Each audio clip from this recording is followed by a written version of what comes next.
So technically, Northern Ireland people are British or something, right? And then the regular Ireland people, regular other Irish people aren't. So is that right? There's some British Irish, but there's other Irish that's not British. Or, I don't know. Maybe I'm wrong. Let me know. How's it going, guys? Welcome back to the channel. We are going to be checking out a video by the channel International Carl called Five Misconceptions Americans Have About England and Other Strange Beliefs.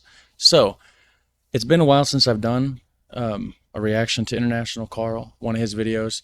I did one a couple years ago called Six Lies America Told Me About Europe or whatever, right?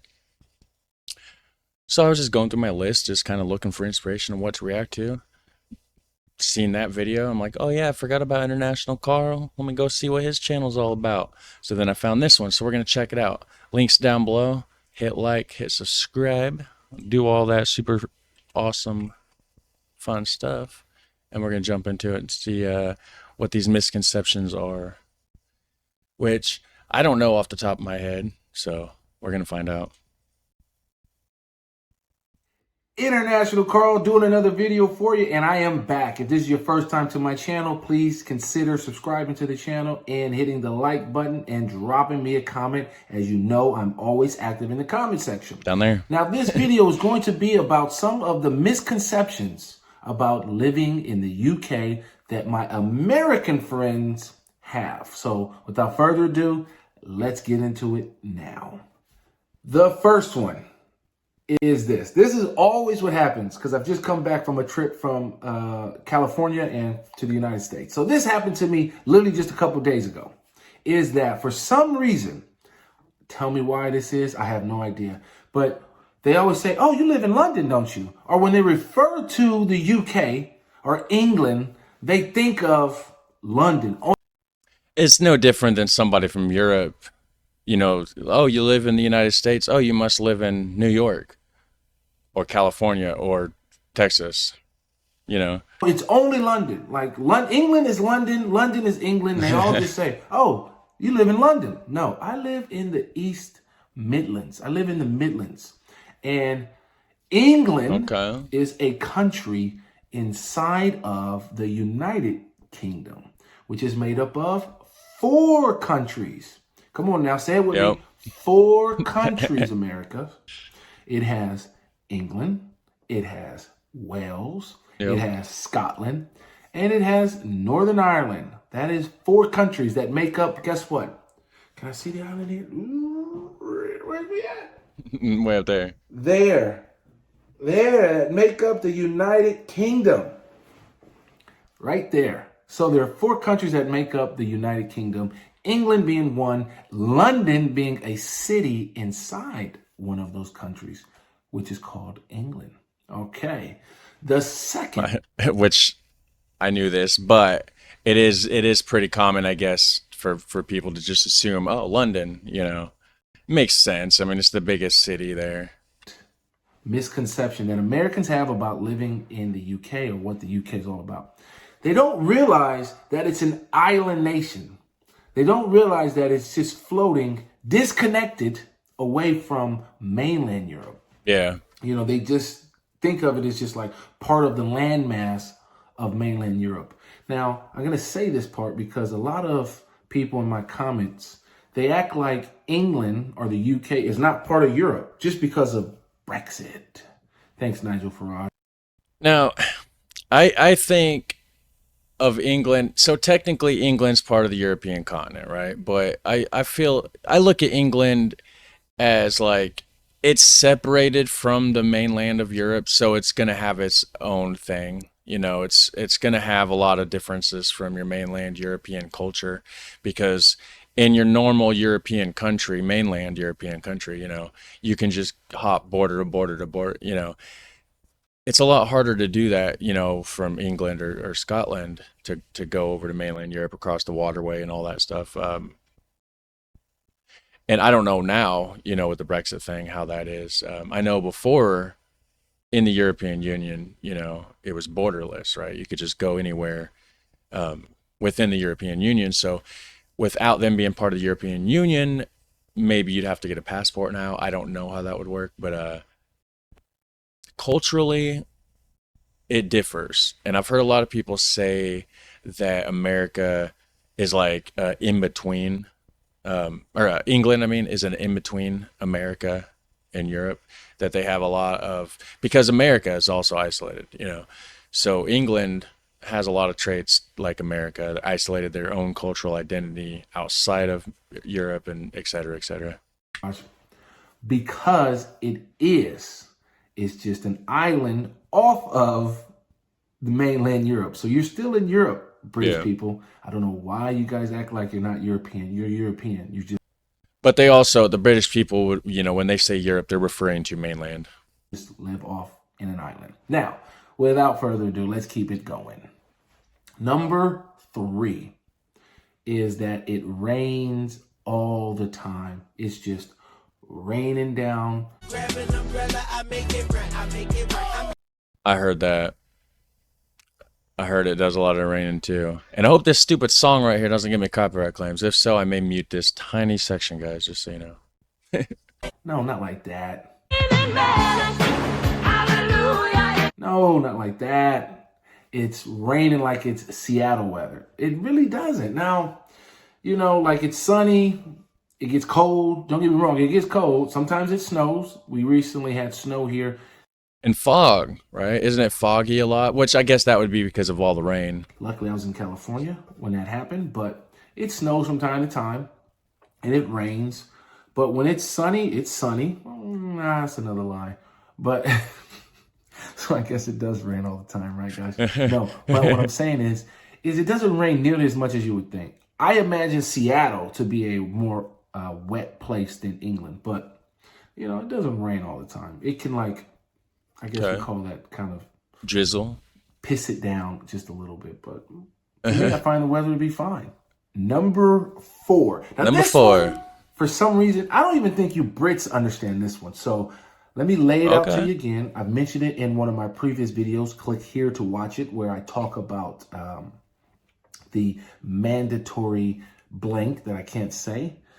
Is that choice, or is it taking people's freedoms away? But either way, let's get back to this. That the Queen has no power. Wrong. Couldn't be further from the truth. The Queen has ultimate power. And I'll tell you why. Okay, I see. I always heard that the Queen didn't have any real power. It was mostly symbolic at this point, and that the actual, like, Parliament or whatever their government situation is the ones that did it all.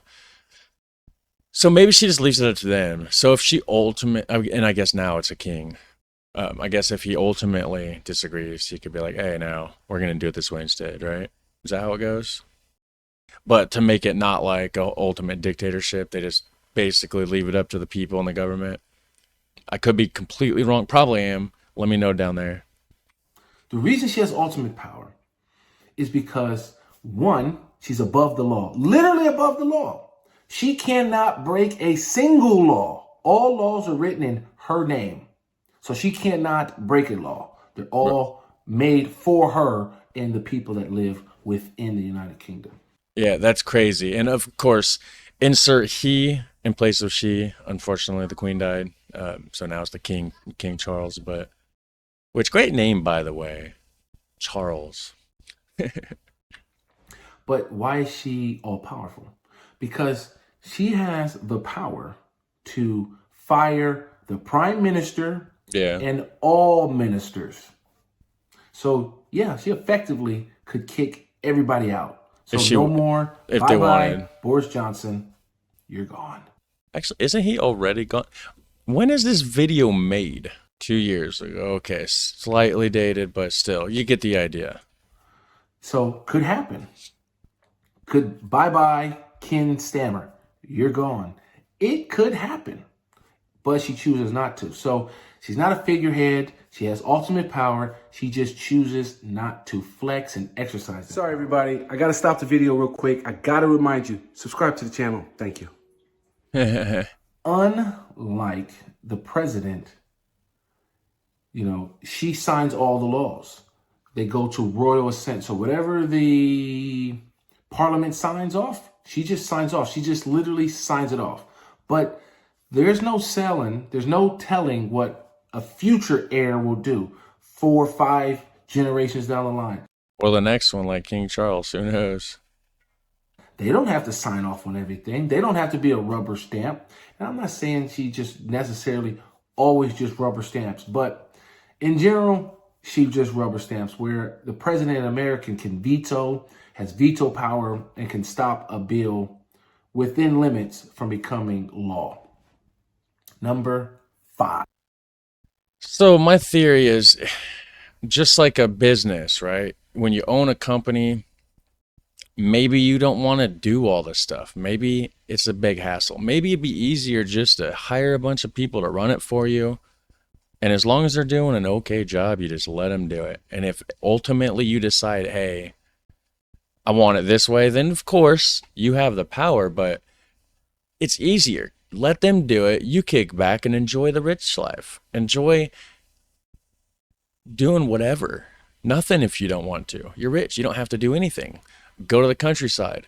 Lay under a mountain on a hammock or something and sip on some iced tea. Who knows what they want to do, but that's what I get it. I would do the same thing. As long as somebody else can run it good, hey, less headache for me.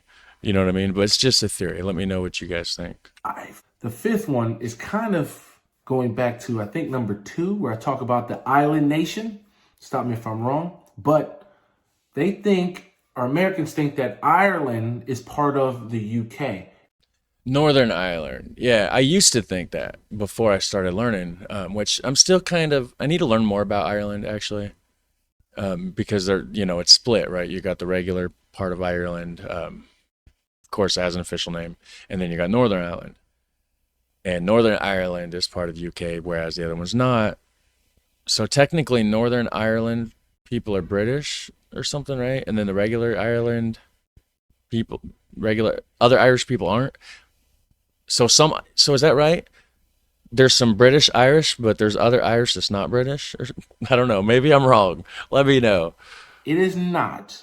There's 2 countries on the island of Ireland. Northern Ireland, which is predominantly Protestant, and Ireland, which is predominantly Catholic. Okay. And if you've ever followed in the news, you will see that they've had the Good Friday Agreement. They've had all of what they call the Troubles back in the day. All this conflict that goes on. It is still pretty much a powder keg up there if you're not too careful, because you're not allowed to have a land border between Northern Ireland and Ireland. Ireland is still part of the... What does that mean? You're not allowed to have a land border between Northern Ireland and Ireland. I thought that was a land border. Am I missing something? Northern Ireland and Ireland. Ireland is still part of the EU till this day. But Northern Ireland, which is part of the United Kingdom, and due to Brexit, is no longer part of the EU. So they have a cluster to work out on how they're going to pass goods from mainland England to Northern Ireland, and then getting goods to Ireland, which is in the EU, without any border checks. Luckily, I'm not in the government, so I don't have to deal with that. That sounds like a nightmare, actually. That sounds terrible. Whoever has to have that job, if you're watching this video, that sucks. Sorry for you. In mind. But those are 5 quick ones that are misconceptions that Americans always have about living here in England, living here in the United Kingdom. For some reason, these are them that come up more than once in every conversation. So I've heard them. Video off, and I'm going to say, as always, right there, watching. Yeah, I've heard a lot of those too, and I was also guilty of believing, the thinking that I didn't know anything about Ireland being 2 different countries until a couple of years ago, actually. So there's a lot to know still about all these countries around the world. That's why I'm doing this. Of course, I have a huge focus on the Netherlands, but again, just like this video, other countries also come into play that I react to. So if you don't want to miss out on any of that, hit the notification bell. Also, check out the Patreon. That would be awesome. You guys have a super fun, awesome day. I'll catch you in the next one. Take care. Bye.